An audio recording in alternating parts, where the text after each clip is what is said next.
അസ്സലാമു അലൈക്കും. ഞാൻ ഫിറോസ് കുന്നമ്പറമ്പിലാണ്. ഞാനിപ്പോൾ ഉള്ളത് മലപ്പുറം ജില്ലയിലെ അരീക്കോട് കടുങ്ങല്ലൂർ എന്ന് പറയുന്ന സ്ഥലത്താണ്. ഇവിടെ 4 വയസ്സുകാരനായ റഷാദ് എന്ന് പറയുന്ന ഈ കുഞ്ഞിന്റെ ഒരു കേസുമായിട്ടാണ് ബന്ധപ്പെട്ട് നിങ്ങളുടെ മുന്നിലേക്ക് വരുന്നത്. ഈ കുട്ടി ജന്മന സംസാരിക്കില്ല.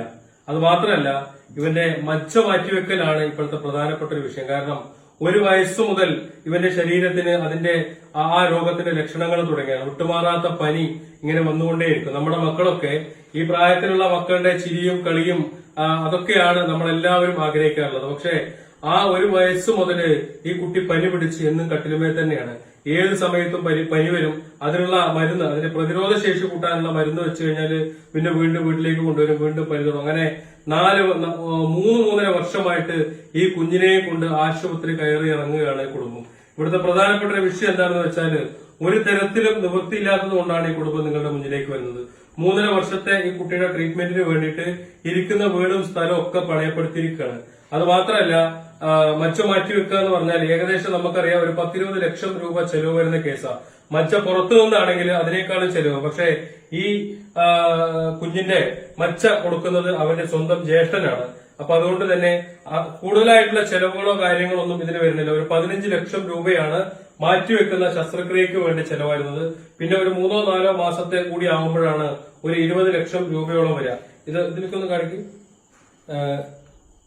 ഇത് അപ്പോളോ ഹോസ്പിറ്റലിൽ നിന്ന് ഈ കുട്ടിയുടെ സർജറിക്ക് വേണ്ട എസ്റ്റിമേറ്റ് ആണ് ഞാനിപ്പോ കാണിച്ചത്. ഇതിനകത്ത് കൊടുത്തിട്ടുള്ളത് 15 ലക്ഷം രൂപ സർജറിക്ക് വേണമെന്നാണ്.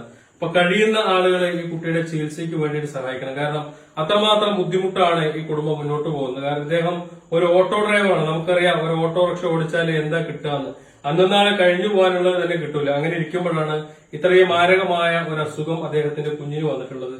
അതുകൊണ്ട് തന്നെ ഈ കുട്ടിയുടെ ട്രീറ്റ്മെന്റിന് ഒരു വഴിയുമില്ലാതെ ആ കുട്ടിയുടെ അസുഖവും എന്താ പറയാ അതിന്റെ പ്രയാസങ്ങളെയും ഇങ്ങനെ അതുമായിട്ട് മുന്നോട്ട് പോകണം. അപ്പൊ നമ്മളെല്ലാവരും വിചാരിച്ചു കഴിഞ്ഞാൽ ഈ കുട്ടിയെ ജീവിതത്തിലേക്ക് തിരിച്ചു കൊണ്ടുവരാൻ സാധിക്കും. അവന്റെ അസുഖം നമുക്ക് മാറ്റാൻ സാധിക്കും. കാരണം മജ്ജ കൊടുക്കാൻ അവന്റെ ജ്യേഷ്ഠനുണ്ട്. അവന്റെ ഇക്ക അവന് മജ്ജ കൊടുക്കുമ്പോൾ നമ്മളെല്ലാവരും ആത്മാർത്ഥമായിട്ട് ഒന്ന് സഹായിക്കുകയാണെങ്കിൽ ആ കുട്ടിന്റെ മജ്ജ മാറ്റിവെക്കാൻ സാധിക്കും. ഇത് വളരെ ഗൗരവമായിട്ട് തന്നെ എടുക്കണം. കാരണം എല്ലാ വീഡിയോസും ശരീരം മുഴുവൻ വ്രണങ്ങളായതോ അതല്ലെങ്കിൽ നമ്മുടെ കണ്ണിന് വല്ലാത്ത വിഷമം തോന്നുന്ന വീഡിയോക്കാണ് കൂടുതലും ആളുകൾ സഹായിക്കുക. പക്ഷെ അത്തരം അസുഖങ്ങളൊന്നും മാറാത്ത അസുഖങ്ങളായിരിക്കും. പക്ഷെ ഇതൊക്കെ ട്രീറ്റ്മെന്റ് നടത്തിക്കഴിഞ്ഞാൽ ജീവിതത്തിലേക്ക് തിരിച്ചു വരുന്ന കേസുകളാണ്. നമ്മളെല്ലാവരും ആത്മാർത്ഥമായിട്ട് ശ്രമിച്ചാൽ ഈ കുഞ്ഞിനെയും ജീവിതത്തിലേക്ക് തിരിച്ചു കൊണ്ടുവരാൻ സാധിക്കും.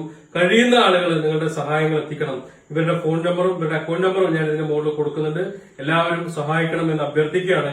ഈ വീഡിയോ നിങ്ങൾ എല്ലാവരും മാക്സിമം ഷെയർ ചെയ്യണം. എല്ലാ വാട്സപ്പ് ഗ്രൂപ്പിലും ഫേസ്ബുക്കിലൊക്കെ ഇട്ട് കഴിവിന്റെ പരമാവധി നിങ്ങളുടെ ഗ്രൂപ്പുകളിലൂടെയൊക്കെ ഈ കുടുംബത്തിന് സഹായങ്ങൾ എത്തിക്കണം. എത്രയോ രോഗികൾ നമ്മുടെ സഹായങ്ങൾക്ക് കിടക്കുന്നുണ്ട്. ഓരോന്നോരോന്ന് തീരുമ്പോൾ അടുത്തതിലേക്ക് നമുക്ക് കടക്കാൻ സാധിക്കും. എല്ലാവരും സഹായിക്കണമെന്ന് ഒരിക്കൽ കൂടി അഭ്യർത്ഥിച്ചുകൊണ്ട് നിർത്തട്ടെ. അസ്സലാമു അലൈക്കും.